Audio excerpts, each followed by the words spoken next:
지난주 자세히 살펴보지는 않았습니다만 예루살렘에서 사도 바울이 유대인들에게 거의 맞아 죽을 뻔했습니다. 로마 수비대가 즉시 내려가서 그 소동을 진압하고 사도 바울을 결박해서 끌어갔기 때문에 가까스로 살 수가 있었습니다.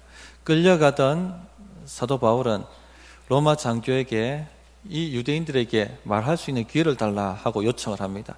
그리고 오늘 본문이 말씀하고 있는 유명한 사도 바울의 간증을 이야기하고 있습니다.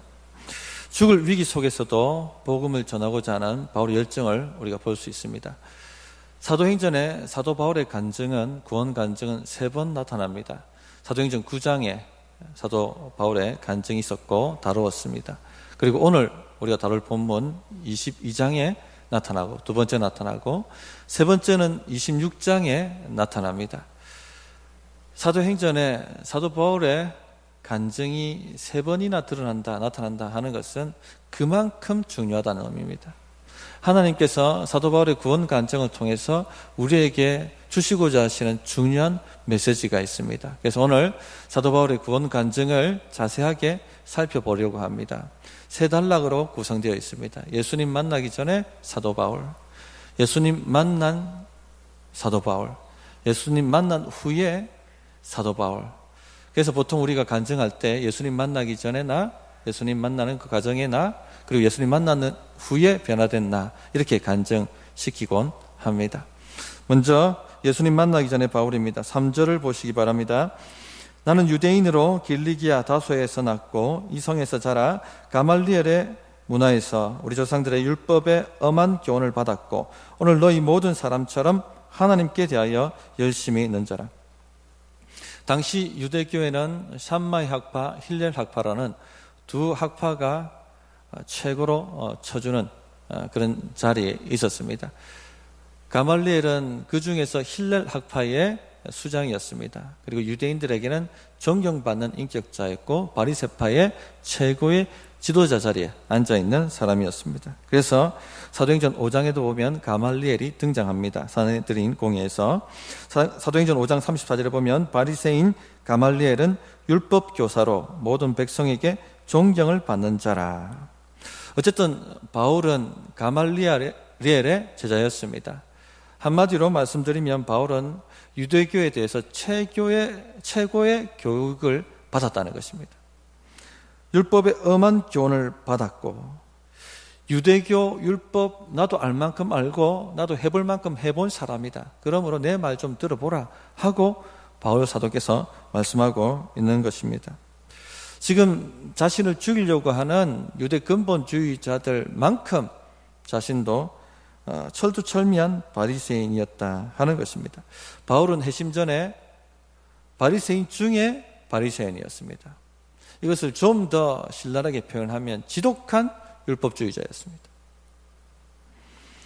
바리새적 열심을 가지고, 지독한 율법주의적 열심을 가지고 하나님을 섬겼습니다. 너희 모든 사람처럼 하나님께 대하여 열심히 있는 자라.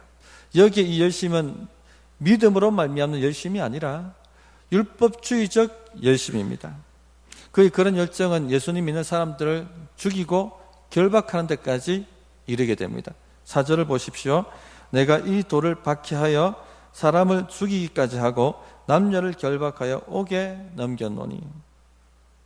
아예 기독교 신앙을 뿌리째 뽑아버리기 위해서 미친 듯이 혈안이 되어서 달려들었던 사람입니다. 대제사장과 모든 장로들, 여기 장로들은 사내들인 공회의 장로들을 말합니다. 그들이 내 증인이다 라고 말합니다. 대제사장과 사내들인 공회의 장로들에게 공문을 받아서 다메섹까지 도망간 예수 믿는 사람들 추격해서 집집마다 다 끌어내어 예루살렘으로 데리고 와서 형벌받게 하려고 다메섹으로 가고 있는 중이었습니다. 성도님들, 그런데 왜 바울 사도께서 자신의 과거에 숨기고 싶은 이런 좋지 않은 이력을 상세하게 이야기하는 것일까요? 왜 이렇게 자기의 좋지 않은 이력을 상세하게 말하고 있는 것일까요? 핵심은 그겁니다. 중요한 핵심은 종교적 열심으로는 하나님께 결코 나아갈 수 없다는 겁니다. 종교적 열심으로는 죽었다 깨어나도 하나님 감동시킬 수가 없습니다. 하나님께 나아갈 수 없습니다. 우리 힘으로, 우리 노력으로 아무리 애써도 하나님께 이룰 수 없습니다. 의에 1점도 받아낼 수가 없습니다.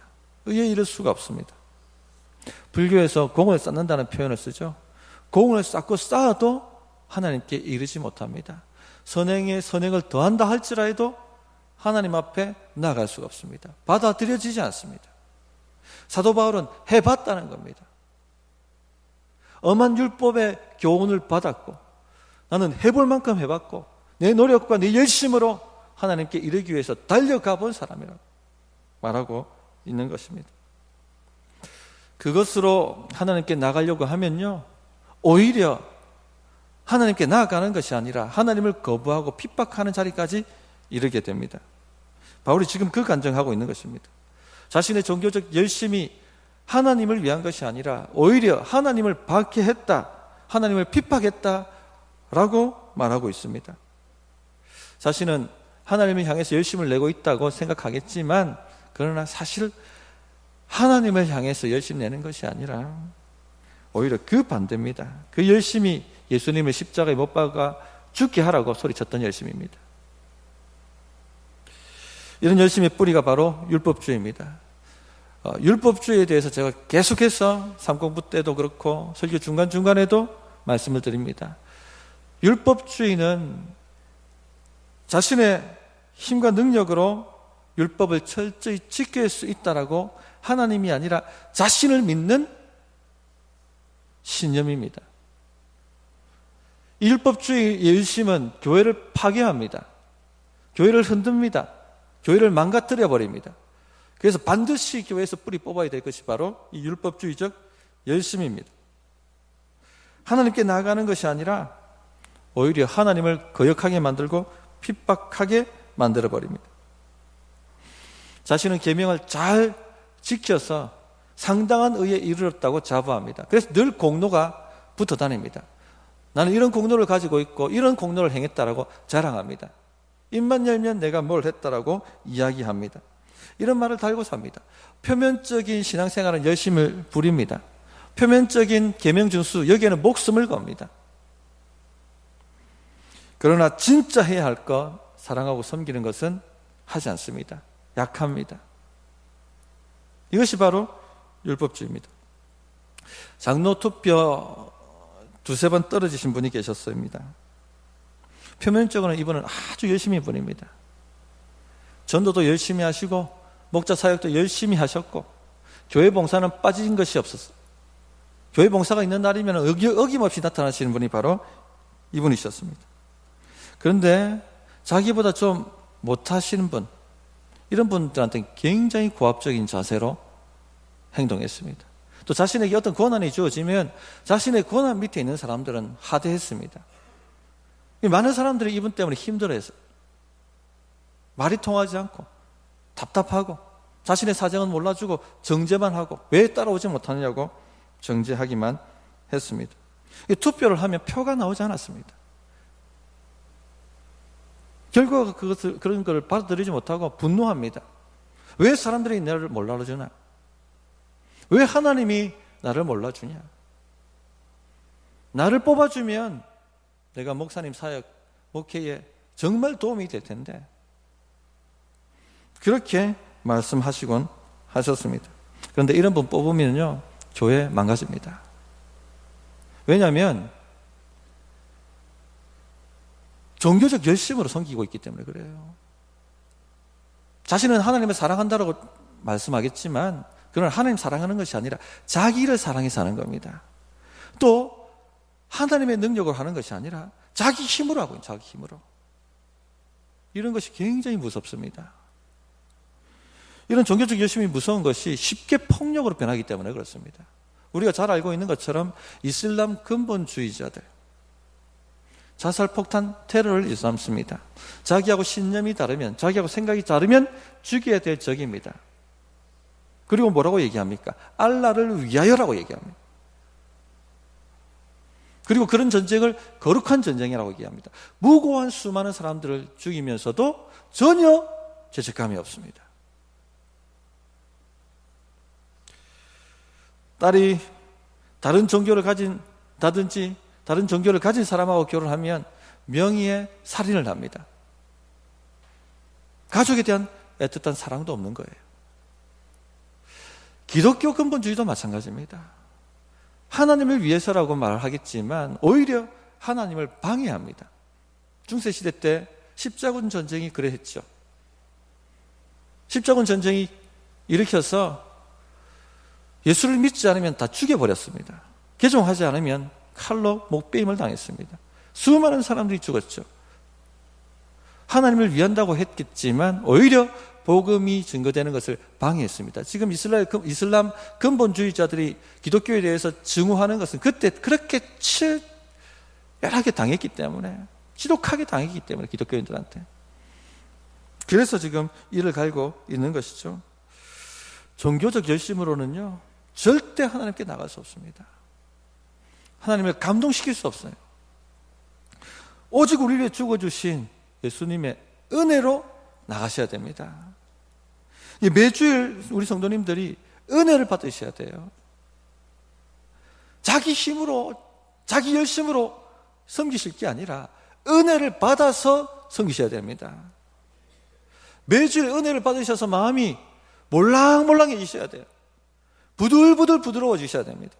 그래서 사람 마음도 헤아릴 줄 알고 섬길 줄도 알고 사랑할 줄도 알고 그런 은혜의 마음으로 섬기셔야 되는 겁니다.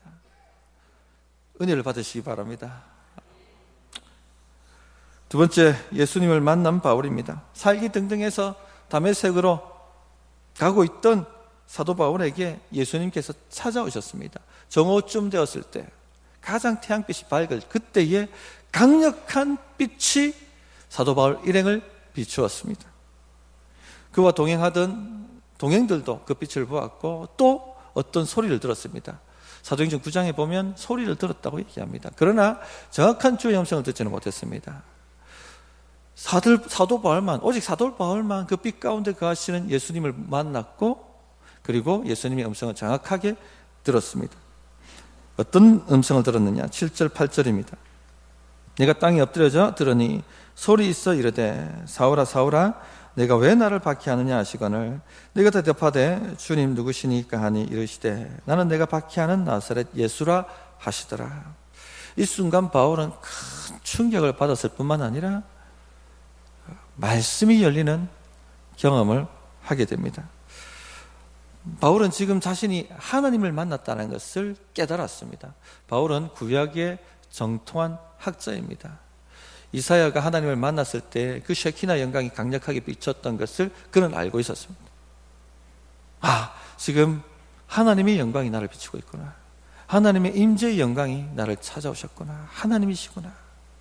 그러면서 예수님이 주장하셨던, 자신에 대해서 주장하셨던 그 모든 말씀이 맞구나 하는 것을 깨닫습니다. 나는 하나님의 아들이라고 주장하셨던 그 말씀들이 다 맞구나 하는 것을 안 겁니다.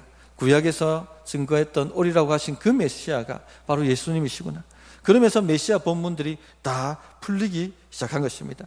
지금까지 자신이 맞다고 해석했던 것들이 틀렸고 자신이 잘못 해석했던 그 모든 것들이 정확하게 바르게 해석되어져서 깨달아졌습니다.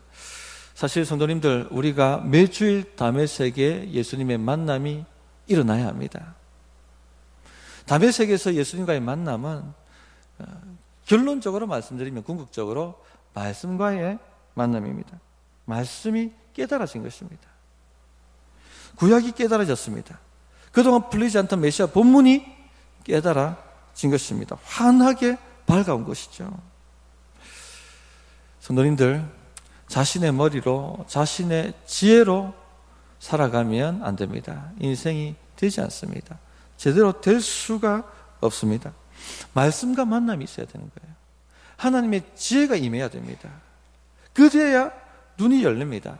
바울은 굉장히 똑똑한 사람이었습니다. 자신의 말씀을 잘 해석하고 그리고 그 말씀을 잘 적용해서 바르게, 자기 보기에는 바르게 살고 있다고 자부한 사람이었습니다. 그러나 어떤 삶의 열매를 맺었습니까?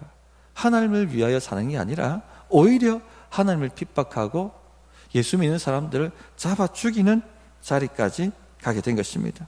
자신의 지혜로 살면 이런 수준밖에 살 수 없습니다. 애써서 살면 살수록 하나님을 거역하고 거부하는 삶을 살 수밖에 없습니다. 하나님의 지혜가 우리에게 임해야 됩니다. 그래야지 눈이 열립니다. 밝아집니다.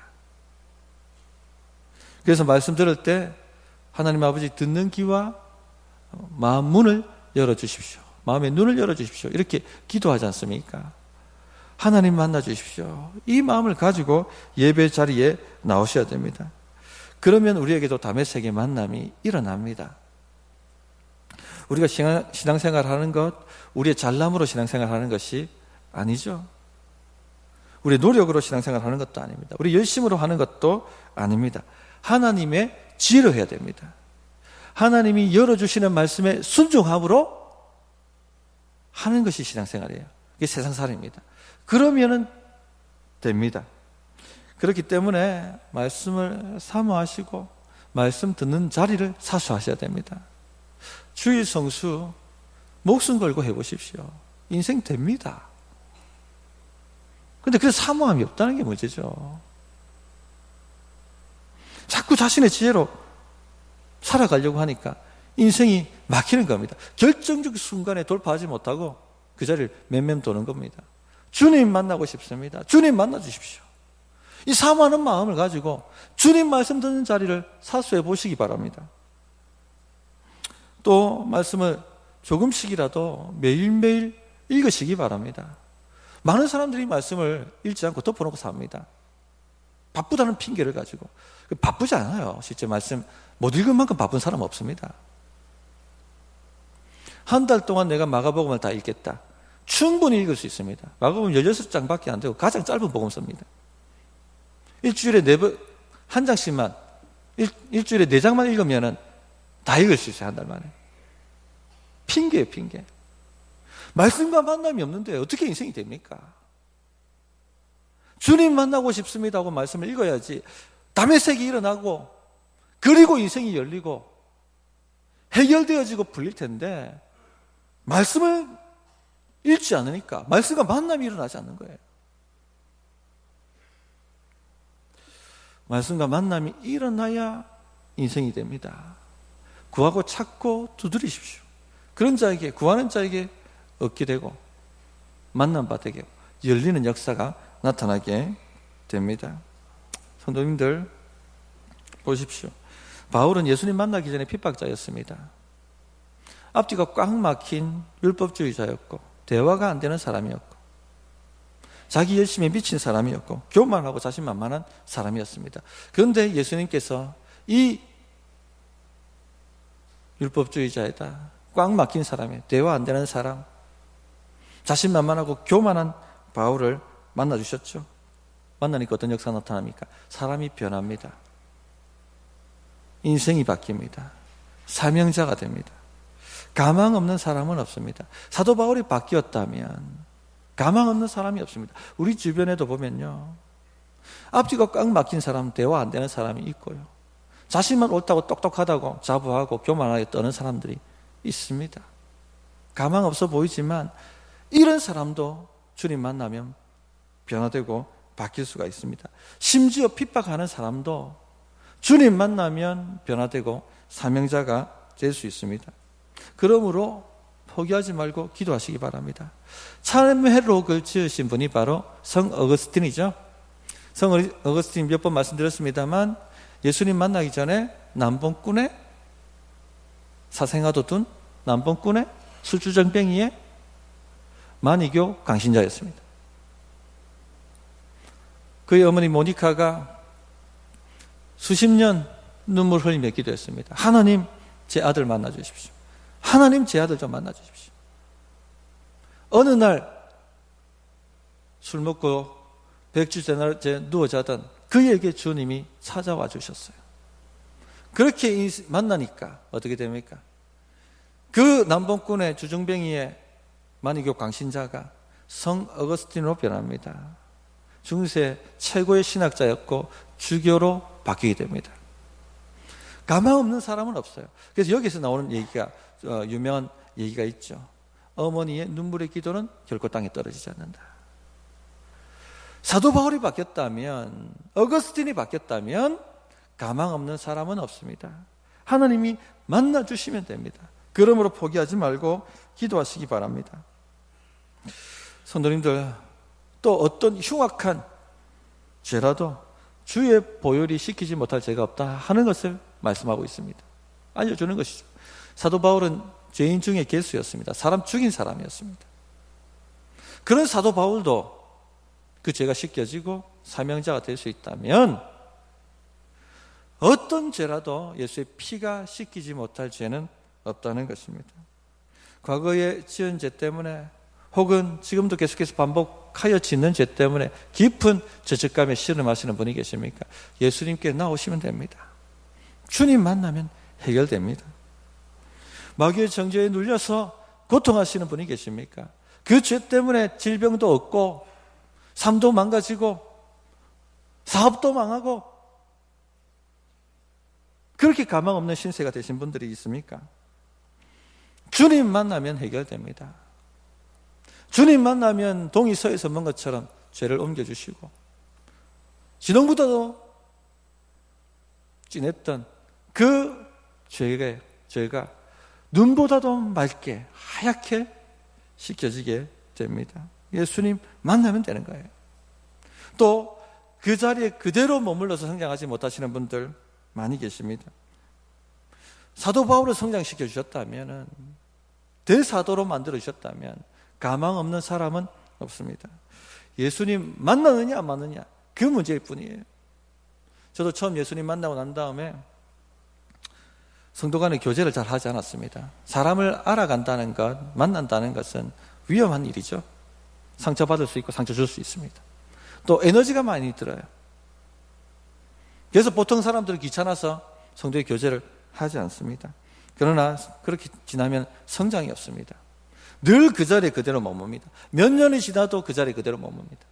주고받는 것이 없는데, 성령의 교통함이 없는데 자랄 수가 없죠. 그러나 예수님 만난 사람은 마음에 이러면 안 되지, 이렇게 되면 안 되지 하는 마음이 다 들어요. 그런데 용기는 없고 귀찮고 기도하고 구하시기 바랍니다. 주님 만나주세요. 주님 만나주세요. 그렇게 기도했더니 주님 마음 열어주시고 또 사람을 붙여주세요. 자연스럽게 성도의 교제 가운데 들어가게 해주시더라고요. 잘합니다. 그게 바로 성도의 교통 가운데 주님을 만난 것이죠. 주님을 만나면 성장하고 인생이 열리고 변화되게 되어 있습니다. 성도님들, 기독교는요, 정한수 한 그릇 떠놓고 비는 종교가 아닙니다. 기독교는 비는 종교가 아니에요. 예수님 만나야 하는 종교입니다. 아무리 공을 쌓고 빌어도 예수님 만나지 않으면 아무 소용이 없습니다. 변하지 않습니다. 열리지 않습니다. 막연히 좋은 일들이 올 거라고 생각하지 마세요. 막연히 좋은 일은 오지 않습니다. 예수님을 만나야지 좋은 일이 옵니다. 오늘 예배 나오셨는데 막연히 예배 드리고 나면 좋은 일이 생기겠다. 아닙니다. 예수님을 만나야지 좋은 일이 생깁니다. 예수님 만나시기를 사모하시기 바랍니다. 인생의 막다른 골목에 이르렀다 할지라도 예수님 만나면 해결됩니다. 홍해 앞에 다다랐다 할지라도 주님이 길을 열어주십니다. 여리고 앞에 다다랐다 할지라도 주님이 무너뜨려 주시는 것입니다. 성도님들, 그런데 예수님 만나기 전에 꺾이는 역사가 먼저 일어납니다. 당황하지 마시기 바랍니다. 11절을 보십시오. 나는 그 빛의 광채로 말미암아 볼 수 없게 되었으므로 나와 함께 있는 사람들의 손에 끌려 다메섹에 들어갔노라. 다메섹에서 바울이 꺾였습니다. 주께서 꺾어버리셨습니다. 눈을 멀게 만드셨어요. 바울은 자신만만한 사람이었습니다. 자신이 잘 보는 사람이라고 생각했습니다. 자신의 관점이 옳다고 생각했습니다. 자신이 잘 해석한다고 생각했어요. 그리고 한 번도 누구에게 끌려다녀 본 적이 없는 사람이었습니다. 자신이 끌고 갔던 사람이에요. 근데 하나님이 꺾어버리셨어요. 다메섹에서 눈을 멀게 만드셨어요. 잘 본다고? 내가 보는 것이 옳다고? 눈을 팍 하고 치신 것입니다. 그리고 이제까지 남에게 끌려다녀 본 적이 없는 사람이 또 다메섹에 예수 믿는 사람들을 끌고 오려고 했던 사람이 어떻게 되죠? 남의 손에 끌려 다메섹으로 끌려 들어갑니다. 하나님은 행한 대로 갚으시죠. 이런 일이 일어나면 무슨 질문을 하셔야 된다했습니까? 주님, 무엇을 배워야 합니까? 무엇을 배워야 합니까? 그제야 사도 바울은 자신이 잘 보지 못한다 하는 것을 인정합니다. 10절을 보십시오. 내가 이르되 주님 무엇을 하리이까? 지금까지는 안 물어봤습니다. 자신이 잘 해석하는데, 자신이 다 아는데 물어보질 않았어요. 주님 무엇을 하리이까? 완전히 꺾인 것이죠. 그러나 성도님, 꺾이셔야지 주님의 영광을 봅니다.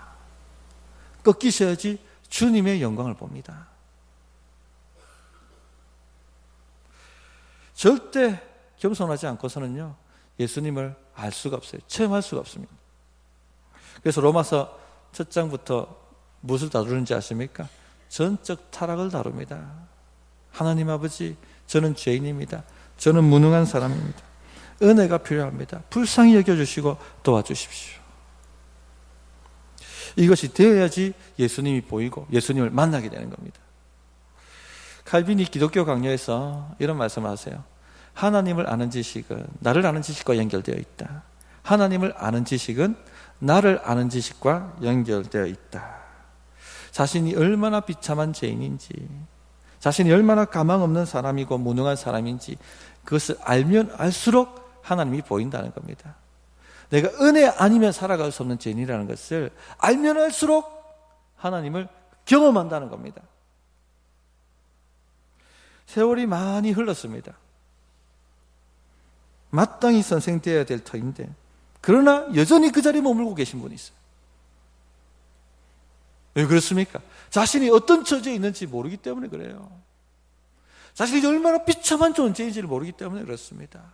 하나님의 은혜 아니고서는 해결될 수 없는 사람이라는 것을 모르기 때문에 주님을 찾지 않는 겁니다.